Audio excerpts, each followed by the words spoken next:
Paola, Joana i Diego passen part del seu temps en tallers que organitza la Casa Gran. Sos pares estan treballant o buscant faena i necessiten ajudar algunes hores al dia perquè algú cuide d'ells.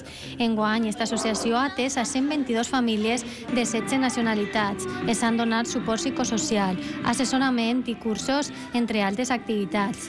Ara, estos dies de Nadal, han preparat una obra de teatre per als més menuts perquè s'ho passen bé i de pas aprenguen. Portarse bien y no insultar ni pegar. Però la important labor d'esta associació que col·labora amb el Consell dura tot l'any.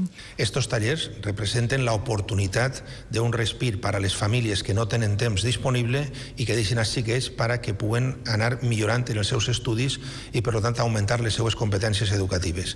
Voluntaris i treballadors socials es donen reforç escolar, però també hi ha temps per a l'oci. Hacemos los deberes, salimos al parque, hacemos actividades de recortar, pintar. Posen així el seu granet d'arena perquè tots tinguin les mateixes oportunitats. Tal vez no haya calor para mí.